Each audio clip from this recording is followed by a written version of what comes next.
का रत्न श्री 105 विजयमती माता जी की, जैन धर्म की जिनवानी माता की,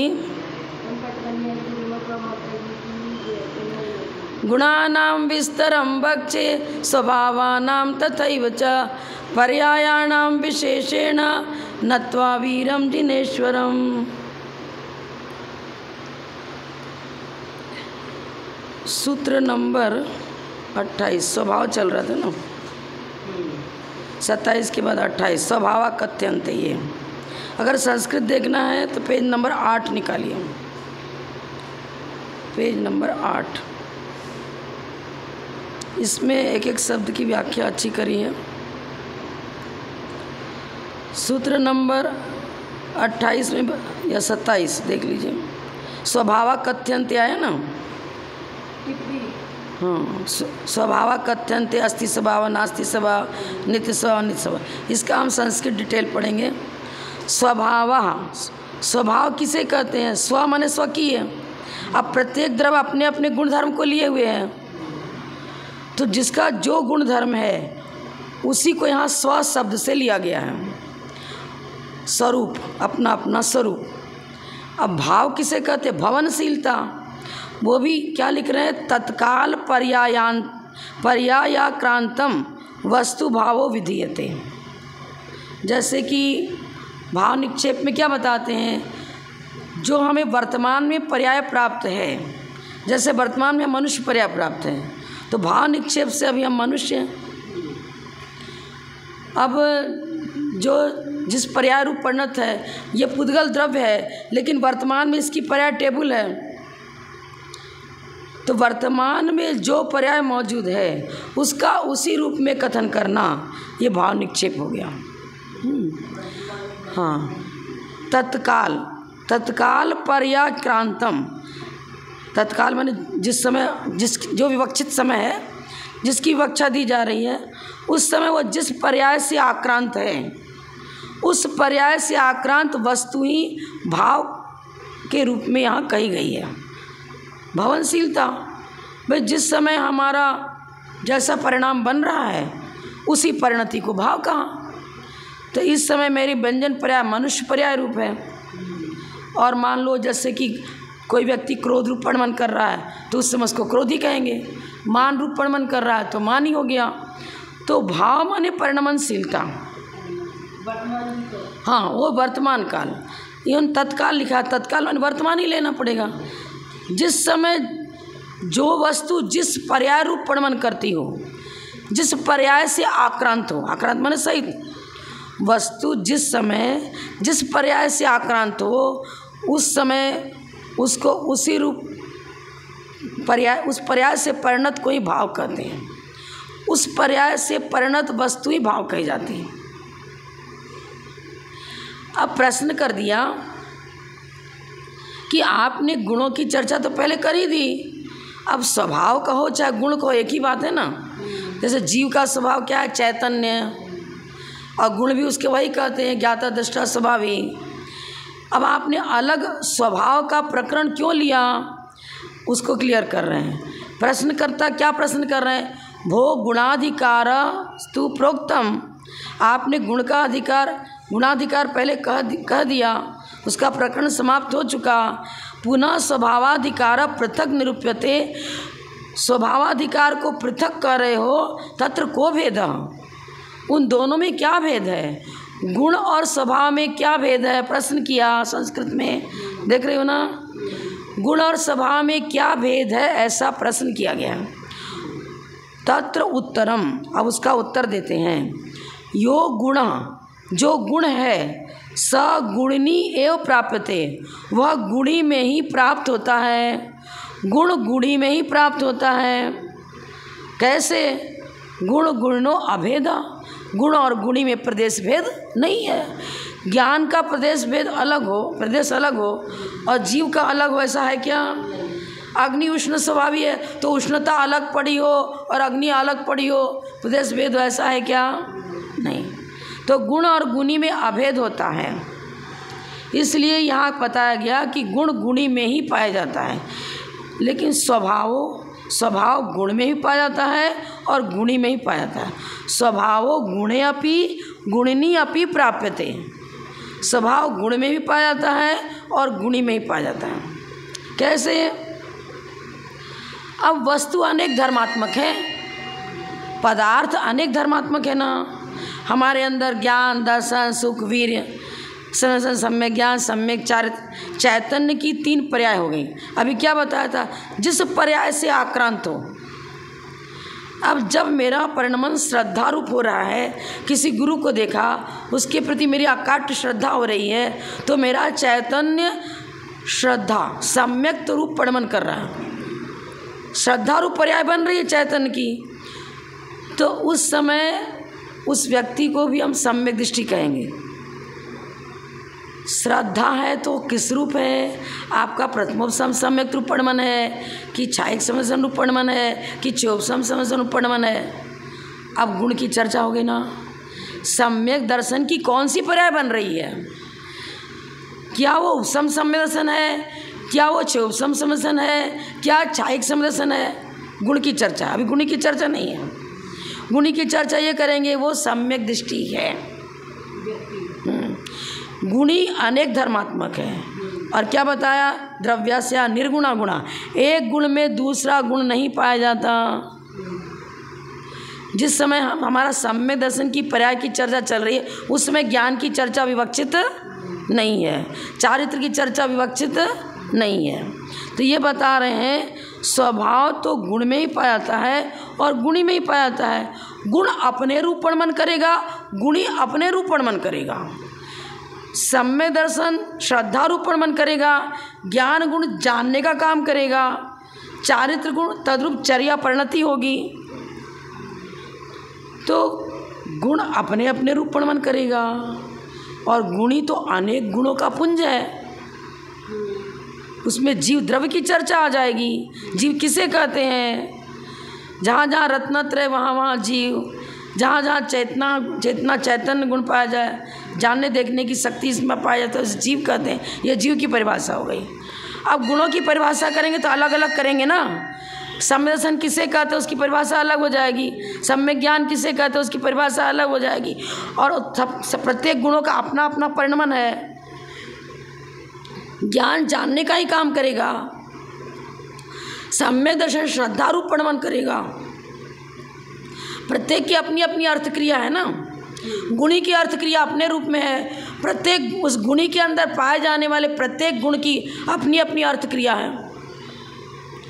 इसलिए क्या लिख रहे हैं? स्वभाव गुण में ही पाया जाता है और गुणी में ही पाया जाता है। स्व, जैसे ज्ञान गुण को लिया, ज्ञान गुण का स्वकीय परिणमन क्या है? मत ज्ञान, शुद्ध ज्ञान, अवधि ज्ञान, माना पहले ज्ञान, केवल ज्ञान। ये ज्ञान गुण की पर्याय हो गई। अब जिस समय हमारा मति ज्ञान काम कर रहा है तो उस पर्याय से आक्रांत हो गया वो ज्ञान। ज्ञान की पर्याय क्या बनी? मति ज्ञान रूप परिणमन। जब हम कुछ विशेष जानकारी लेना चाह रहे हैं, श्रुतम मति पूर्वम, अब मेरा ज्ञान श्रुत ज्ञान रूप परिणमन कर रहा है। इन्होंने क्या बताया था? तत्काल पर्यायाक्रांतम वस्तु भाव विधीयते। जिस समय वो ज्ञान गुण जिस पर्याय रूप परिणमन करे, उसी रूप उसकी भवनशीलता अर्थ क्रिया होगी। हाँ, या परिणति सैव स्वभाव, जो परिणति है उस परिणति को ही स्वभाव कहते हैं।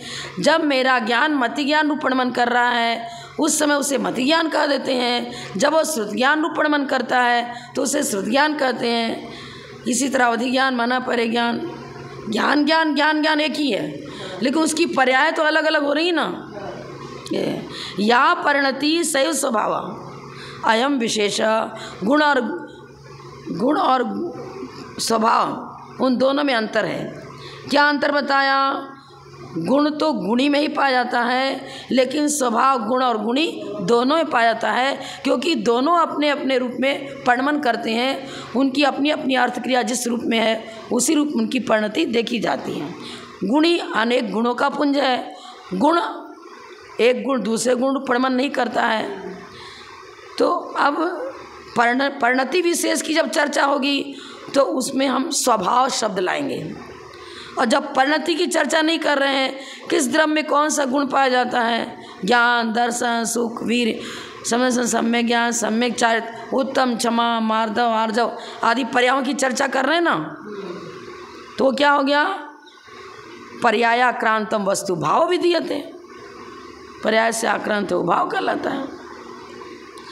अब एक एक पॉइंट जो पहले बताया था एक एक की चर्चा करें। अच्छा, अब पूछ रहे हो बताओ अस्थि स्वभाव किसे कहते हैं? यह आया था ना सूत्र में, अस्थि स्वभाव नास्ति स्वभाव। हाँ हाँ, तो अस्थि स्वभाव का अर्थ क्या हुआ? अस्थि किसे कहते हैं? तो ये लिख रहे हैं स्वभाव लाभात अच्युतत्वात् अग्नि दाहवत अस्थि स्वभाव। अग्नि का स्वभाव क्या है? जलाना, दाहकत्व। तो जिस समय कोई जीव किसी गति से आया और अग्नि रूप पर्याय को प्राप्त किया उसने, अग्नि किसे? प्रज्वलित अग्नि को अग्नि कहेंगे। ये मत समझ लेना कि दीपक बुझा हुआ रखा है उसमें जलने की योग्यता है, लेकिन उसको अभी अग्नि कायिक नहीं कहेंगे। अभी तो घी या बत्ती डाल करके दीपक में रखा है, आपने जमाया है। जब उसने माचिस का प्रयोग करेगा अग्नि प्रज्वलित हो गई, अब वो अग्नि कायिक हुई, और जैसे अग्नि प्रज्वलित हुई उसमें प्रकाश और ताप दोनों प्रकट हो जाएगा। तो कहीं से कोई जीव पूर्व पर्याय को छोड़ता है फिर अग्नि रूप पर्याय को धारण करता है, तब वो अग्निकायिक कहलाएगा। उसकी पर्याय तो स्वभाव लाभात, अग्नि का स्वभाव क्या है? दाहकत्व और प्रकाशकत्व। इस स्वभाव को वो कभी छोड़ता नहीं है। जब तक ये स्वभाव प्रकाशकत्व और दाहकत्व उसमें मौजूद है तब तक ही उसको अग्नि कहते हैं। आगे पीछे उसको अग्नि बुझ गई, अब उसमें बुझी हुई अग्नि, बुझा हुआ कोयला रखा है, उसमें ना दाहकत्व है ना प्रकाशकत्व है। स्वभाव भवनशीलता, जिस समय वो दाहकत्व शक्ति भी अपना कार्य कर रही है, जलाने की अर्थ क्रिया भी मौजूद है और प्रकाशकत्व भी मौजूद है, तो तद्रूप परिणति होनी चाहिए ना, जलाने रूप क्रिया होनी चाहिए ना। हाँ, स्वभाव लाभात अच्युतत्वाद अग्नि दाहवत अस्थि स्वभाव। अग्नि का स्वभाव दाहकत्व है। जब तक दाहकत्व गुण उसमें उस प्रकार की परिणति है तब तक अग्नि पर्याय की अपेक्षा से अस्थि स्वभाव, अग्नि पर्याय की अपेक्षा से अस्थि स्वभाव, ये चीज़ है। अब पुद्गल तो द्रव्य हो गया, उसकी अपनी अपनी अर्थक्रिया अलग अलग होगी ना। जैसे मान लो पुद्गल हो गया मिट्टी, अब उसको आप पुद्गल स्थानीय आपने ले लिया मिट्टी को उदाहरण के रूप में, अब उससे घड़ा बनाया, गिलास बनाया, सकोरा बनाया, दीपक बनाया। अब दीपक में चाहो कि एक घड़ा पानी भर के रख लें, घट अपनी अर्थक्रिया करेगा, दीपक का जिस योग्यता है उतना ही उसमें पदार्थ डाला जा सकता है, रखा जा सकता है, और उसमें तो प्राय करके घी वगैरह डाल के अग्नि प्रज्वलित करते हैं। तो पात्र भी अलग अलग हो गया ना, पात्र भेद है तो पर्याय भेद है, और पर्याय भेद है तो उसका नामकरण उसी प्रकार और उसकी अर्थक्रिया भी उसी प्रकार। दीपक को घड़ा कहेगा क्या कोई? घड़े को कोई दीपक कहेगा क्या? क्यों? उसमें अर्थक्रिया अपनी अलग पाए, घड़े की अर्थक्रिया अलग है, दीपक का प्रयोजनभूत कार्य उसका अलग है। ये चीज़ है। स्वभाव लाभात, अपने अपने जैसा जिसमें भवनशीलता पाई जाती है, जो जिस जिस पर्याय को लिए हुए हैं उस पर्याय से आक्रांत वस्तु जब तक मौजूद है तब तक अस्थि स्वभाव। घड़ा जब तक घड़े की पर्याय में है तब तक उसको हम घड़ा कहते हैं, और तब तक ही उसमें जल आदि धारण करने की कार्य भी मौजूद होता है, कार्य भी देखा जाता है, तो अस्थि स्वभाव हो गया। अब नास्ति स्वभाव पर चतुष्टय ले लेंगे, पर द्रव्य, पर क्षेत्र, पर काल, पर भाव, पर स्वरूपेण अभावा नास्ति स्वभाव। पर स्वरूप, देखिए हमने घट को अस्थि रूप में लिया, तो घट को घट कहेंगे, दीपक नहीं कहेंगे, टेबल नहीं कहेंगे, उसको ग्लास नहीं कहेंगे, कटोरी नहीं कहेंगे, पर आकार रूप नहीं है। पर की अपेक्षा से नास्ति बनेगा ना। जैसे जीव है तो जीव के अंदर जानने देखने की शक्ति है, तो जीव द्रव्य में जब जानने देखने की शक्ति इसलिए उसको जीव कह रहे हैं।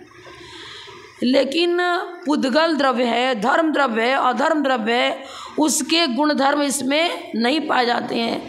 धर्म द्रव्य का स्वभाव जो पाया जा रहा है वो स्वभाव हम जीव में घटित करना चाहें, जीव का स्वभाव धर्म द्रव्य में घटित करना चाहें, नहीं बनेगा ना। पर चतुष्टय की अपेक्षा से नास्ति। अब नित्य स्वभाव अभी अपेक्षाकृत, सारी चर्चाएं अपेक्षाकृत हैं। नित्य कहेंगे कैसे? द्रव्यार्थिक न्याय की अपेक्षा से। लोग कह देते हैं द्रव्य का कभी नाश नहीं होता है। यह सेंटेंस अधूरा है, क्लियर नहीं है, युक्ति संगत नहीं है। हमें यह कहना पड़ेगा द्रव्यार्थिक न्याय से वस्तु नित्य है।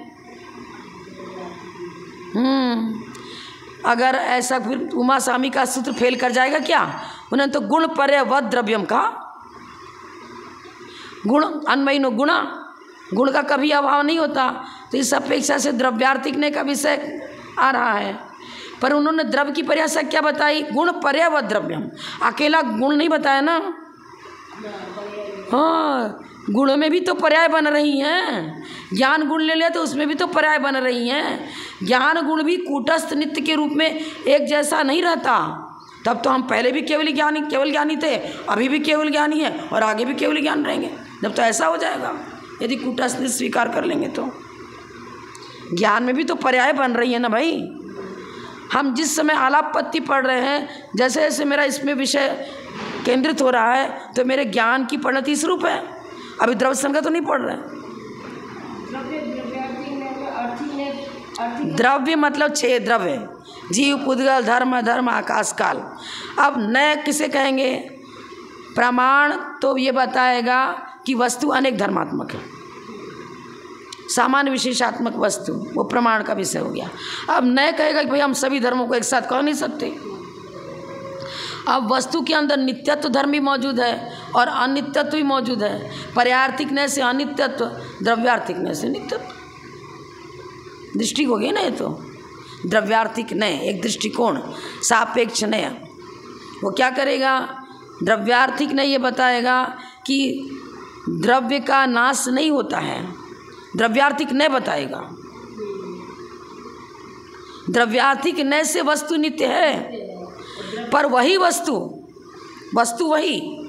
वही वस्तु पर्यार्थिक नय से अनित्य है।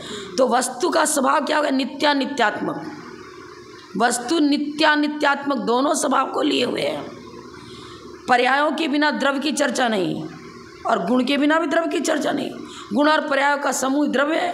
और अकेला गुण मान ले और पर्याय ना माने, अकेला पर्याय मान ले गुण ना माने, तो वो तो सांख्य और बौद्ध मत आ जाएगा। फिर तो ये चीज़ें सांख्य और बौद्ध मत आ जाएगा। फिर तो यहाँ नित्य स्वभाव लिखा है। स्वभाव निज निज नाना पर्यायेषु तदेवेदम इति। नाना पर्यायों में, भिन्न भिन्न पर्यायों में वो जीव जा रहा है। भगवान महावीर का जीव ले लो, आदिनाथ भगवान का जीव ले लो, उनकी हम भूत पर पहले पूर्ववर्ती पर्यायों की चर्चा कर रहे हैं और ये भी कर रहे अरे वही है वही भगवान महावीर का जीव। ये शेर की पर्याय में था, वही भील की पर्याय में था, वही देव की पर्याय में गया, मुख स्वर्ग में गया, स्वधर्म स्वर्ग में गया। फिर वो ये भी बता रहे हैं कि नारायण पे हुआ, रति नारायण क्या बताते ना, उनकी नाना प्रकार की पर्याय जो आप देख लेना। तो वो निज निज नाना पर्याय से अपनी अपनी लगा रहे हैं। वो महावीर भगवान की पर्याय है। जो शेर की पर्याय बताई जा रही है, उनका जीवन चरित्र बताते समय उनकी भवावली बता रहे हैं। किसकी भवावली बता रहे हैं? भगवान महावीर की बता रहे हैं। ये थोड़ी कह रहे कि हम शेर की पर्याय में मौजूद कौन था? तीर्थंकर बनने वाला भगवान महावीर का जीव था। तो काल भेद से पर्याय अनेक बन रही हैं, लेकिन काल भेद पूर्वक जो पर्याय बन रही हैं वो किसी एक द्रव्य में घटित की जा रही है। हमने एक द्रव्य, किस जीव द्रव्य को पकड़ा? महावीर भगवान के जीव द्रव्य को पकड़ा, उसकी चर्चा चालू करी। अब 10 भाव पहले कहाँ थे, 9 भाव पहले कहाँ थे, 8वें भाव पहले कहाँ थे? चर्चा तो उनकी चल रही है ना। तो नाना पर्याय हो गई, लेकिन चर्चा उसी द्रव्य की है। तदेवेदम, ये वही है, ये वही है, ये वही है।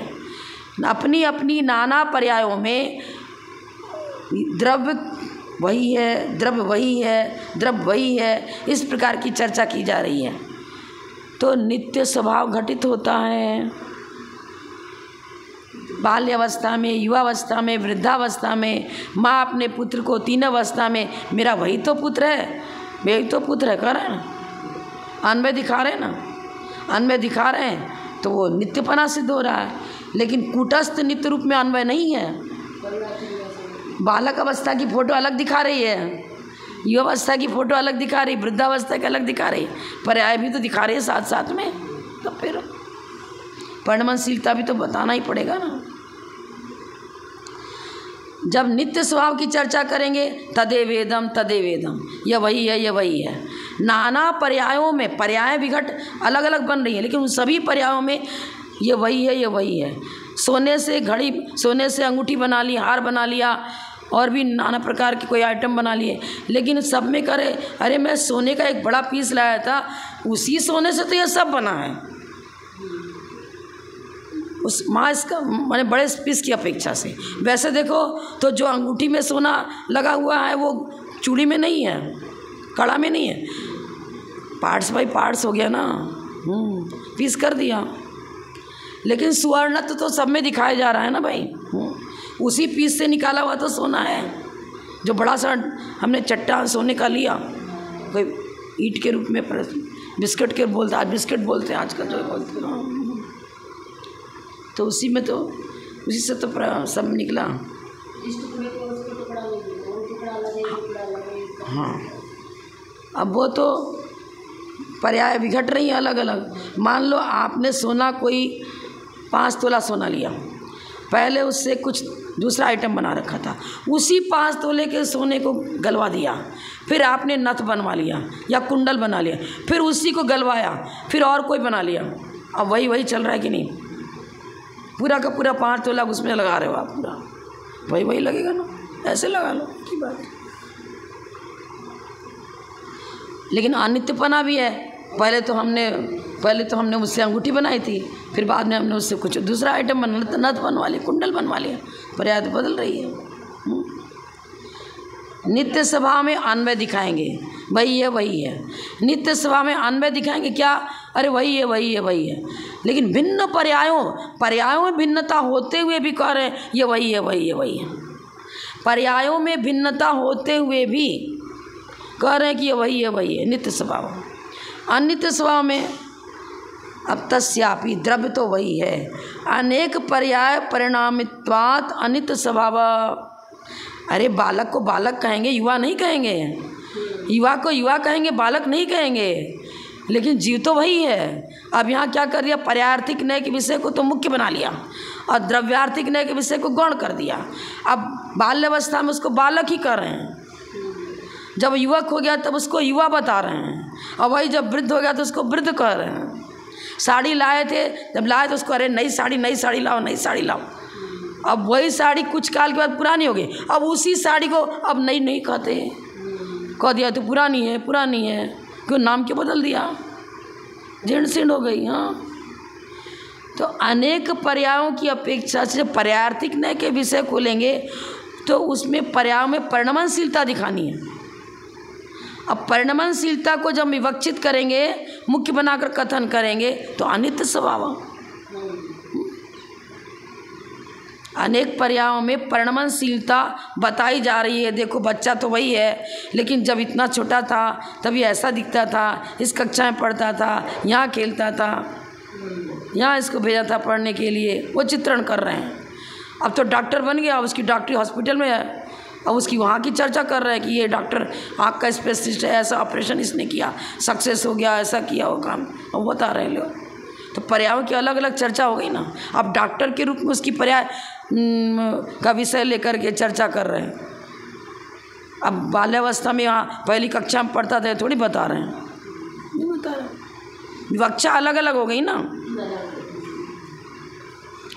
पर्यायों की विवक्षा दे रहे हैं तो अनित्य स्वभाव। द्रव्य की विवक्षा देंगे, मैं द्रव्यार्थिक न्याय का विषय लेंगे तो वो नित्य स्वभाव हो जाएगा। एक स्वभाव, द्रव्य तो एक है, हम जीव द्रव्य एक हैं, लेकिन हमारे अंदर बहुत सारे परिणमन पाए जाते हैं। गुण अनेक हैं और प्रत्येक गुण की अपनी अपनी अर्थ क्रिया है, तो परिणमन अनेक हो गया ना। स्वभावानाम एक आधारत्वात् एक स्वभाव, सभी स्वभावों का आधारभूत द्रव्य तो एक है। वस्तु अनेक धर्मात्मक है, उस वस्तु को कहा आधार, आधारभूत द्रव्य की चर्चा कर रहे हैं। तो एक क्या तप करने वाली गणनियारिका विजयमती माता जी अलग थी, हमें पढ़ाने वाली गणनियारिका विजयमती माता जी अलग थी, कामा में जिनका जन्म हुआ वो अलग थी, और जहाँ आगरा में दीक्षा हुई अलग थी क्या? अरे उन्हीं की चर्चा कर रहे हैं हम तो। वो तपस्वी भी थी, ज्ञानी भी थी, और शिक्षिका भी थी, और गणनी भी थी। वो आचार्य महावीर कीर्ति महाराज ने उनको गणनी पद दिया था, विमल साहब महाराज ने उनको दीक्षा दी थी। सारी भूमिका जिस रूप में उनका परिचय दिया जा रहा है, वो सारा परिचय उसी एक जीव द्रव्य का है। किस जीव द्रव्य का? गणनियारिका विजयमती माता, उसी जीव द्रव्य का परिचय। तो अभेद हो रहा है ना। आधारभूत द्रव्य तो उन गुणों का आधार द्रव्य तो एक ही ठहराया गया ना, तब क्या हो गया? अब क्या बता रहे हैं? एक स्वभाव। और क्योंकि द्रव्य एक है, उसी द्रव्य में गुण अनेक हैं। अब अनेक गुणों की चर्चा कर लो तो अनेक स्वभाव, और अनेक गुणों का पुंज आधारभूत द्रव्य की चर्चा करो तो एक स्वभाव। आधारभूत द्रव्य की चर्चा करेंगे तो एक स्वभाव, और आधारभूत जो द्रव्य है उसके अंदर अविनाभाव संबंध को लिए हुए जो गुणों में परिणमन हो रहा है, उनकी जो रत्नत्रय की नाना प्रकार की पर्याय तारतम्य रूप में बढ़ती हुई नज़र आ रही हैं, तो उसकी हम चर्चा कर रहे हैं। देखो इस समय इन्होंने 10 उपवास किया था, अष्टानी का व्रत किया, इस प्रकार तप किया, सेनस्कृत व्रत किया इत्यादि जो भी चर्चा करेंगे। तो पर्यायों की चर्चा हो गई ना, और उनके गुणों में ही पर्याय बताई जा रही हैं। उन्हें चारित्र गुण की पर्याय ही बताई है, उनके तप गुण की पर्याय बताई जा रही है, कौन कौन सा तप किया, क्या क्या साधना करी। तो अब जब विविधता दिखाई जा रही है उसी द्रव्य में, तो अनेक स्वभाव, और उन विविध गुणों का पुंज द्रव्य एक ही है तो एक स्वभाव। गुणी की चर्चा करेंगे तो एक स्वभाव, और उनमें रहने वाले नाना गुण और उन गुणों में होने वाला परिणमन दिखाया जाएगा तो अनेक स्वभाव। अब भेद स्वभाव, हम गुण और गुणी में भेद कर रहे हैं। गुणी किसको कहेंगे? भगवान महावीर की चर्चा कर रहे हैं, वो गुणी हो गए। और भगवान महावीर के अंदर रहने वाले अनंत चतुष्टय रूप गुण की चर्चा कर रहे हैं, तो गुण को गुण कहेंगे, गुण को गुणी नहीं कहेंगे, गुणी को गुण नहीं कहेंगे। न संज्ञा लक्षण की जो स्वरूप बताया जा रहा अलग अलग है ना। द्रव्य का स्वरूप क्या बताया? गुण पर्यवत द्रव्यम। और अगुण किसे कहा? द्रव्यस्य निर्गुणा गुणा। उमा स्वामी ने गुण का लक्षण क्या बताया? द्रव्याश्रया निर्गुणा गुणा, परिभाषा अलग, सूत्र अलग। और जब द्रव्य का स्वरूप बता रहे हैं गुण पर्यवत द्रव्यम, संज्ञा लक्षण कथन आदि भेद हो रहा है ना, तो ये चीज़ है। तो भेद स्वभाव में क्या लेंगे हम? भेद स्वभाव में बता रहे हैं प्रदेश भेद न होते हुए भी संज्ञा लक्षण आदि की अपेक्षा से गुण और गुणी में भेद पाया जाता है। इस प्रकार की चर्चा जब की जा रही, इस प्रकार की विवक्षा जब चल रही है तो भेद स्वभाव हो गया। और जब हम अभेद विवक्षा लेकर चर्चा करते हैं, अरे वही तो माता जी हैं, उन्होंने तो यहाँ पर एक प्रकार का तप किया था, यहाँ पर इस प्रकार की साधना करी थी, यहाँ इस प्रकार का चातुर्मास उनका बहुत अच्छा हुआ था, तो चर्चा करें। अब मात्र जीव द्रव्य को विवक्षित किया, वही माता जी वही माता जी वही माता जी कर रहे, तो गुणी और गुणी में अभेद दिखा रहे हैं। गुण गुण्यादि एक स्वभावात अभेद स्वभाव, गुण और गुणी में प्रदेश भेद नहीं होता है और अविनाभाव संबंध है, क्योंकि गुणी जिसको कह रहे हैं वही तो अनेक गुणों का पुंज है। गुण कोई अलग से पड़ा हुआ थोड़ी है। मार्केट से हम पेन खरीद के ले आए और अपने पास रख लिया है, इस प्रकार की चर्चा यहाँ नहीं है। गुण और गुणी में प्रदेश भेद नहीं। पेन तो एक अलग द्रव्य हो गया, हम एक अलग द्रव्य हो गए। ऐसे गुण कोई अलग चीज़ है क्या? अग्नि अलग हो और अग्नि की उष्णता दाहकत्व तो अलग पड़ा हो, ऐसा है क्या? नहीं ना। तो अभेद स्वभाव भी दिखाएंगे ना। अरे कथन में विवक्षा में भेद कर रहे हैं क्योंकि हमें प्रत्येक गुण का परिचय अलग अलग देना है। अब जब गुणी का परिचय देते हैं तब कहते हैं सारे गुणों का समावेश इसी में तो है, यही तो है, अभेद हो गया। भव्य स्वभाव भावी काले स्वरूपाकार भवनात् भव्य स्वभाव तत्वासुत में पारिणामिक भाव में जीव भव्य भवत्वानि च। भव्य माने रत्नत्रय को प्रकट करने की योग्यता जिसमें पाई जाती है उसको भव्य स्वभाव कह दिया। भावी काले, भव्य माने होने योग्य, होने योग्य लिख रहे हैं। होने योग्य माने अभी तो वो पर्याय प्रकट नहीं है, लेकिन रत्नत्रय प्रकट करने की योग्यता है। अभी रत्नत्रय प्रकट नहीं है। कोई मिथ्यात्व गुण स्थान में है लेकिन भव्य जीव है तो हम कहते हैं उसमें रत्नत्रय प्रकट करने की योग्यता है। द्रव्य क्षेत्र काल भाव की अनुकूलता पूर्वक वो चतुर्थ आदि गुण स्थानों की प्राप्ति कर लेता है। तो ये हो गया भव्य स्वभाव। अब देखो अगर सम्मेलन की चर्चा करते हैं तो अलग चर्चा हो गई। अब जब तक सिद्ध अवस्था प्राप्त नहीं हुई तब तक उसको संसारी कहते हैं ना। अभी सिद्ध अवस्था नहीं हुई, अपेक्षाकृत सब भवनशीलता लगेगी। जब तक अरहंत अवस्था प्राप्त नहीं हुई तब तक उसी श्रेणी आरोहण कर रहे हैं मुनिराज तथा छठे गुण स्थान की भूमिका में। उनको कहते हैं इनमें केवल ज्ञान प्राप्त करने की योग्यता है। भव्य शब्द का अर्थ योग्यता आता है। अब जिस प्रकरण को हम लेंगे उस प्रकरण के अनुसार भवनशीलता दिखाएंगे। बालू में तेल रूप प्रमाण करने की योग्यता नहीं है तो अभवनशीलता, लेकिन तिल में तेल रूप प्रमाण करने की योग्यता है तो हम भव्य स्वभाव लेंगे। दूध में दही रूप प्रमाण करने की योग्यता है तो भव्य स्वभाव। सरसों के दाने रखे हैं उसमें तेल रूप प्रमाण करने की योग्यता है तो उसको भव्य स्वभाव कह देंगे। लेकिन उसी सरसों के अंदर दूध रूप, भैंस का दूध, गाय का दूध, क्या उस सरसों के तेल से, सरसों की डली से प्राप्त हो जाएगा? क्या नहीं होगा। तो जिसमें जो गुण धर्म है उसमें उसी प्रकार की पर्याय बनती हैं। अन्य द्रव्य की पर्याय अन्य द्रव्य में घटित नहीं होती। यहाँ पर ये लेना पड़ेगा। कालत्रय तीनों कालों में कभी भी कोई द्रव्य पर स्वरूप आकार परिणमन नहीं करता। जीव कभी पुद्गल नहीं बन सकता, पुद्गल कभी जीव नहीं बन सकता। कालत्रय भी तीनों कालों में कभी भी पर स्वरूपाकार भवनात् अभवनात्, पर स्वरूपाकार अभवनात्, पर चतुष्टय रूप परिणमन नहीं हो सकता। हम भी जीव आप भी जीव है, लेकिन आपका जीवत्व हम ले लें और मेरा जीवत्व हम आपको दे दें, नहीं बनेगा, बन ही नहीं सकता। पर चतुष्टय पर प्रदेश भेद है। स्वचतुष्टय में स्व द्रव्य, स्व क्षेत्र, स्व काल, स्वभाव। हमारा स्वरूप मेरे साथ, आपका स्वरूप आपके साथ। आपका स्वरूप पर चतुष्टय में आएगा तो हम तीन काल में कभी भी पर चतुष्टय रूप परिणमन नहीं कर सकते। और ऐसे भी जीव पुद्गल धर्म अधर्म आकाश काल रूप परिणमन नहीं करेगा और एक जीव भी दूसरे जीव रूप परिणमन नहीं करेगा। दूसरे जीव रूप परिणमन करने का मतलब द्रव्य ही अलग हो जावे।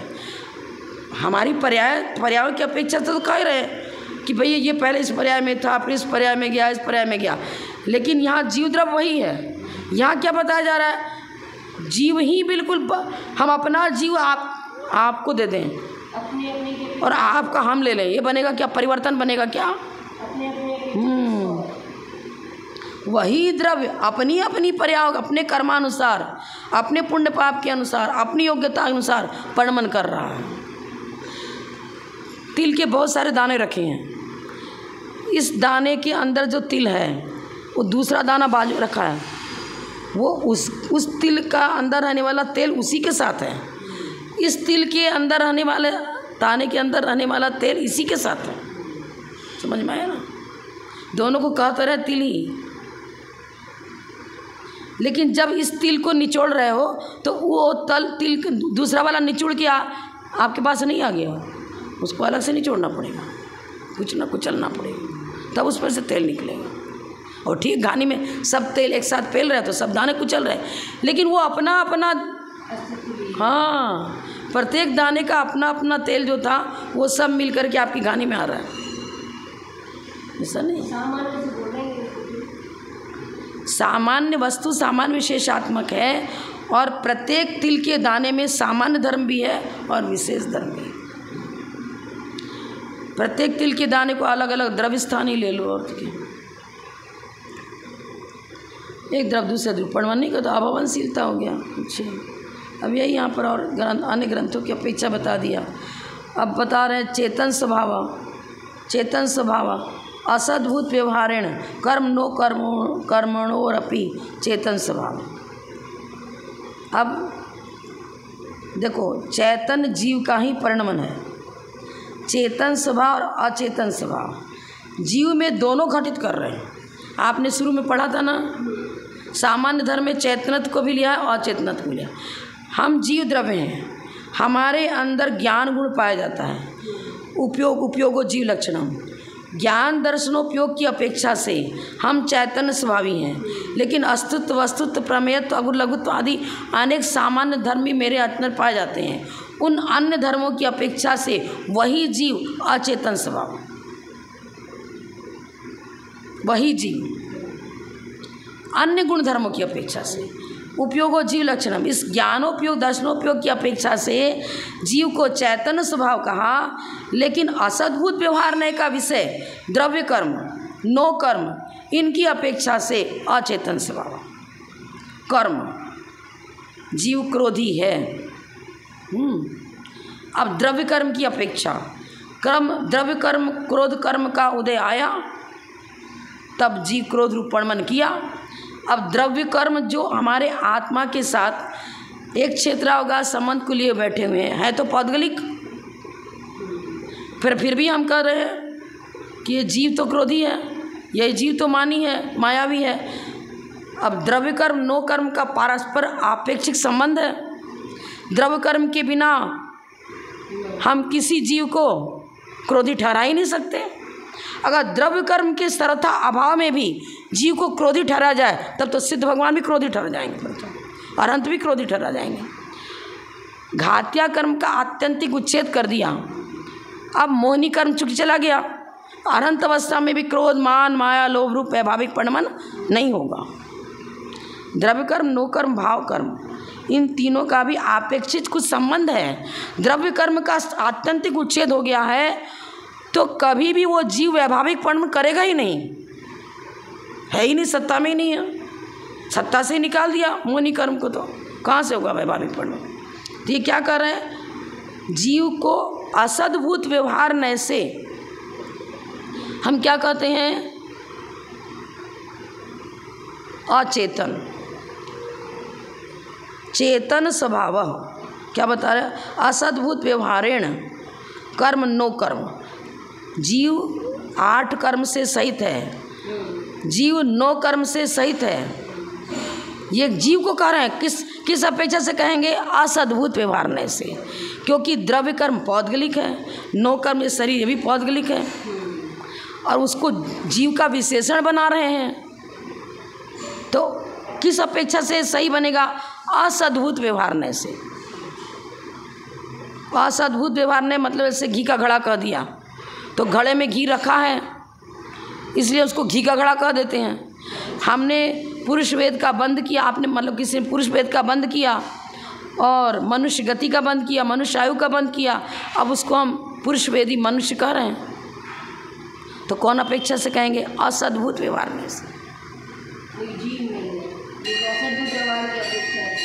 अरे पुरुष का तो आकृति जो बनी व्यंजन आकार की, वो पुद्गल की थोड़ी बनी, ढांचा तो पुद्गल का है। ये जो शरीर आकार बना, शरीर तो पौद्गलिक है।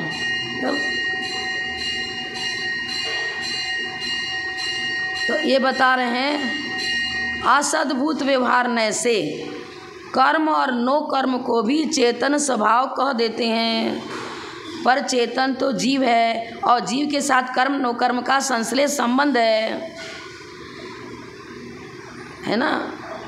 एक तो सद्भूत व्यवहार, गुण और गुणी में भेद विवक्षा देना सद्भूत व्यवहार ने। और भिन्न द्रव्य है, दो भिन्न द्रव्य में, उद्गल भिन्न द्रव्य, जीव अभिन्न द्रव्य, लेकिन संश्लेष संबंध हो गया। तो अनुपचरित असद्भुत व्यवहार ने से जीव कर्म सहित है, सशरीरी है। जीव को सशरीरी बनाना और कर्म सहित बताना ये सही है, लेकिन किस नए से सही है? ये अनुपचरित असद्भुत व्यवहार ने से। ये अनुपचरित नहीं लगा है, सिंपल लिख दिया, वाक्य अलग है। अब देखो, जीवस्यापि जीव है, असद्भुत व्यवहार ने से अचेतन ले। क्यों? चैतन्य गुण की अपेक्षा से जीव में चेतना सिद्ध की जाती है, लेकिन अस्तित्व वस्तुत्व प्रमेयत्व आदि जो अन्य धर्म अन्य में भी पाए जाते हैं और उसमें ही पाए जाते हैं, तो अस्तित्व गुण की अपेक्षा से चैतन्य गुण की सिद्धि नहीं होती, क्योंकि अस्तित्व तो जीव में ही पाया जाता है और अन्य द्रव्य में भी पाया जाता है। अब क्या बता रहे हैं? जीव अचेतन स्वभाव है, किस अपेक्षा से? असद्भुत व्यवहार ने से। जीव को 8 कर्म से सहित बताया, 9 कर्म से सहित बताया, तो ये भी असद्भुत व्यवहार ने से। क्यों? असद्भुत व्यवहार ने से जीव चेतन स्वभाव है। ये असद्भुत व्यवहार ने से क्लियर हो जा रहा है कि कर्म और 9 कर्म की अपेक्षा लेकर चर्चा हो रही है। कर्म और 9 कर्म की अपेक्षा चर्चा हो रही है, तब हम किसको मनुष्य कर रहे हैं, किसको नारकी कर रहे हैं, और जीव को ही नारकी ठहरा रहे हैं, जीव को ही मनुष्य बता रहे हैं, जीव को ही देव बता रहे हैं। तो कर्म 9 कर्म की अपेक्षा लेकर के ही तो बताएंगे। शुद्ध जीव को थोड़ी किसी को नारकी कह देंगे, किसको देव कह देंगे, ये कहेंगे ना। अचेतन स्वभाव, अब जीव को अचेतन स्वभाव किस अपेक्षा से गठित करेंगे? यहाँ भी असद्भुत व्यवहार नहीं से लेंगे, क्योंकि द्रव्य संग्रह आदि में जीव को मूर्त स्वभाव ही बताया। मूर्त है तो अचेतन की अपेक्षा आ गई, तब तो मूर्त बता रहे ना। पौद्गलिक संबंध हो गया, शरीर सशरीरी हो गया। शरीर तो पौद्गलिक है, पर मैंने ही पाप पुण्य जो भी किया उसके अनुसार हमें वो पर्याय मिली। कभी एकेंद्रीय पर्याय में गया, कभी पंचेंद्रीय पर्याय में गया। तो शरीर अब उपार्जन किसने किया? जीव ने ही तो किया, वैभाविक परिणति के द्वारा। तो जीव, संसारी जीव को मूल स्वभाव का देना ये भी, पर अपेक्षाकृत असद्भुत व्यवहार ने से। अमूर्त स्वभाव, स्पर्श रस गंध वर्ण रहित अमूर्त स्वभाव। जब हम कहेंगे कि जीव स्पर्श रस गंध वर्ण गुण से रहित है, अमूर्त स्वभाव। हाँ, हम कर्मोपाधि निरपेक्ष शुद्ध द्रव्यार्थिक ने से चर्चा करें, मान लो संसारी जीव की चर्चा करें, लेकिन हम कर्मोपाधि निरपेक्ष शुद्ध द्रव्यार्थिक ने से चर्चा करेंगे, तो चाहे संसारी जीव हो चाहे मुक्त हो, हमारी चर्चा क्या है? शुद्ध जीव द्रव्य के स्वरूप को बताना। तो हम यही बताएंगे, वर्ण गंध रस स्पर्श ये जीव का गुण नहीं है, जीव तो अमूर्त स्वभावी है। कर्मोपाधि निरपेक्ष शुद्ध द्रव्यार्थिक ने से, और कर्मोपाधि सापेक्ष अशुद्ध द्रव्यार्थिक ने से, कर्म 9 कर्म से सहित। हाँ, सापेक्ष। अब असद्भुत व्यवहार नहीं आई गया। सद्भुत में गुण गुणी की चर्चा है, और कर्मजन जो पर्यायों की चर्चा चल रही है सब असद्भुत। कर्मजन जो पर्यायों की अपनी चर्चा चल रही ना, वो सब असद्भुत में आ जाएगा। सद्भूत माने भेद विवक्षा।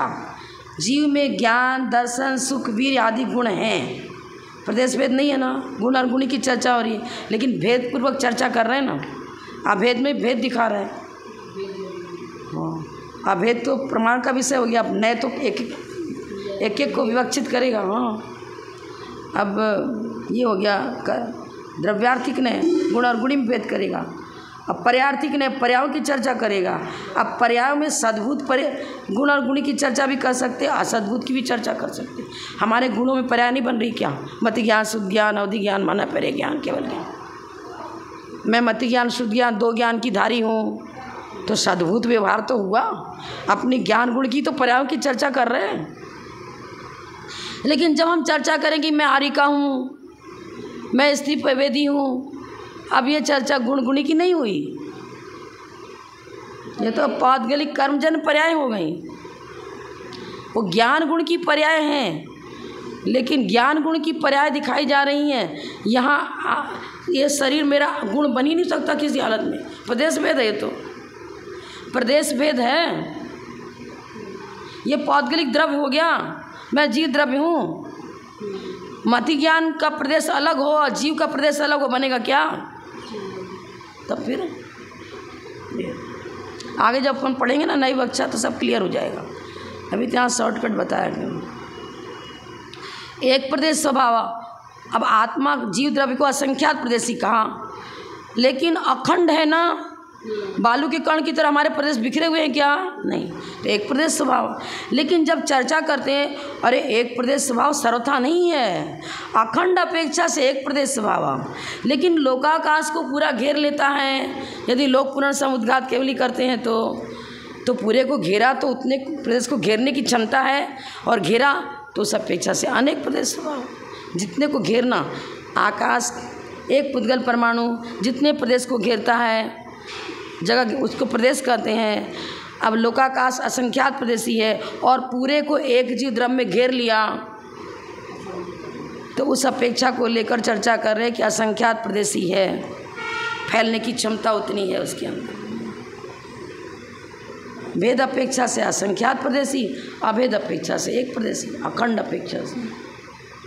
विभाव स्वभाव, विभाव रूप प्रमाण करता है ना, क्रोध मान माया लोभ राग पुद्गल है तो शुद्ध पुद्गल द्रव्य परमाणु हुआ, उसके नाना प्रकार के आइटम बन रहे हैं, किसी को टेबल कर रहे हैं, किसी को माइक कर रहे हैं, किसी को पुस्तक कर रहे हैं, किसी को चश्मा कर रहे हैं। स्कंद है पर्याय, तो विभाव परिमाणी तो है, सारे स्कंद विभाव रूप हैं।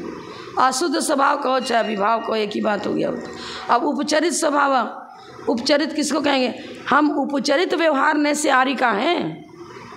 उपचार महाव्रत बोल रहे ना, उपचरित किस में लगाएंगे? उपचार का मतलब एक द्रव्य के अंदर रहने वाले गुण धर्म का अन्य द्रव्य में आरोप करके कथन करना। पाषाण की मूर्ति थी, भगवान महावीर की बनवाई, उसमें चिन्ह अंकित कर दिया, पंचकरण प्रतिष्ठा करा दी, अब उनको भगवान महावीर कहने लग गए। पर भगवान महावीर हैं किस अपेक्षा से? उपचरित असद्भुत व्यवहार ने से। भगवान में सर्वज्ञपना भी उपचरित असद्भुत व्यवहार ने से कर रहे हैं। अन्य द्रव्य सापेक्ष सर्वज्ञ माने सबको जानना, अन्य की अपेक्षा आ गई ना है नहीं है, लेकिन उपचार से मान रहे हैं और पाषाण में भगवान की कल्पना कर दी। यहाँ कैमरा रखा है, 25 लोग यहाँ बैठे हैं और 25 के 25 कैमरा में घुस गए क्या? रिफ्लेक्स आया उसका, बस भिन्न है। जितने ज्ञान में उनके केवल ज्ञान में झलक रहे सब भिन्न द्रव्य हैं। जब भिन्न द्रव्य है तो उपचार लगेगा ही लगेगा। उपचरित और वो भी असद्भुत व्यवहार में, सद्भुत में तो गुण गुण ही लेते हैं। और वो सारे नागरिक जितने लोग का लोग झलक रहा है, वो अन्य जितने द्रव्य झलक रहे हैं भिन्न है ना, अपनी अपनी जगह पर उनका अस्तित्व मौजूद है, माँ झलक रहे हैं, उनका अस्तित्व अपने रूप में अलग मौजूद है। फिर उपचरित लगेगा। उपचरित असद्भुत व्यवहार ने से केवली को हम सर्वज्ञ कहते हैं, हितोपदेशी कहते हैं। इस तरह यहाँ उपचरित स्वभाव में क्या लिख रहे हैं? स्वभावस्य अन्यत्र उपचारात उपचरित स्वभाव यथा सिंहो माणवकः। माणवकः माने बिलार, बिल्ली। अब बिल्ली की सिंह की जैसी आकृति दिखती है ना क्रूर, वैसे बिल्ली की दिखती है, तो जैसे सदृशता दिखाते हैं। हाँ है तो भला बिल्ली, तो उसके बिल्ली नामकरण का उदय तो बिल्ली पर्याय में आई, उसको शेर नामकरण का भिन्न है वो तो पर्याय भी, लेकिन सदृशता दिखा दी। सिंह को माणवक कह दिया, माणवक को सिंह कह दिया। अरे आदमी कोई कहते हैं अरे शेर की तरह दौड़ रहा है, इतना गुस्सा कर रहा है, देखो ना ये तो शेर है। हाँ ये तो सीधे डाकनी है, डाकनी देखो, क्योंकि उसकी इतनी क्रूरता है कि डाकनी विद्या जैसे सिद्ध कर लेते, किसका अपघात कर देते हैं। व्यवहार नहीं की भूमिका है, पुण्य पाप के अनुसार होगा, लेकिन निमित्त तो बन जाते हैं ना। शेर ने किसका शिकार किया तो बेचारे की आयु पूर्ण होनी थी, कदली घात मरण होना था, लेकिन निमित्त तो बन गया ना शेर, बस।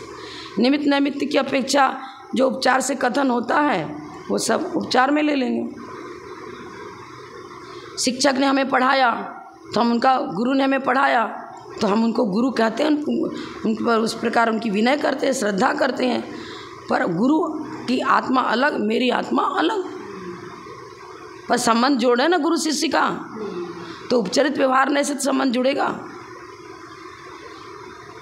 अब ये दिख रहा है कर्मज स्वाभाविक का भेदात, एक कर्मज भेद होता है, एक स्वाभाविक भेद होता है। जीवस्य मूर्तत्वम अचेतनत्वम यथा। अब कर्मज भाव तो हो गया मूर्तत्वम और अचेतनत्वम स्वाभाविक। अनेक गुणों का पुंज है, अचेतनत्व में अपेक्षा है। मतलब चेतन गुण को छोड़कर, चैतनत्व की अपेक्षा यदि हम छोड़ करके अस्तित्व, वस्तुत्व, प्रमेयत्व, अगुण, लघुत्व आदि गुणों की अपेक्षा चर्चा करते हैं तो वो वही जीव, उसी में अचेतनत्व धर्म सिद्ध होता है। पर मात्र अचेतनत्व नहीं कर रहे हम, उसकी अपेक्षा से अचेतनत्व, और उपयोगो जीव लक्षण उसकी अपेक्षा से चेतनत्व। अचेतनत्व अचेतन दोनों धर्मों का पुंज वो जीव द्रव्य है। प्रदेशत्व गुण, प्रमेयत्व गुण, अस्तित्व, वस्तुत्व, ये धर्म है ना। वस्तुत्व धर्म की अपेक्षा से जीव को चेतनत्व सिद्ध नहीं किया जाएगा। उसके अंदर ज्ञान दर्शन गुण जो पाया जाता है उसी की अपेक्षा से उसमें चेतनत्व सिद्ध किया जाएगा।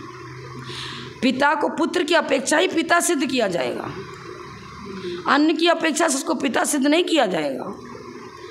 भाई की अपेक्षा से पिता को, दो भाई थे, अब उनको तो भाई कहेंगे, सगे भाई हैं ये कहेंगे, उनमें पिता और पुत्र का नाता थोड़ी जोड़ देंगे भाई में। दो भाइयों में पिता पुत्र का नाता नहीं जोड़ा जाएगा। पर वो जिसकी चर्चा कर रहे हैं वो किसी अपेक्षा से किसी का पिता भी है और किसी का भाई है, दोनों है ना। बस ऐसे ही सारे धर्म प्रत्येक धर्म में घटित होते हैं अपनी अपनी अपेक्षा को लेकर। बस 1 घंटा भी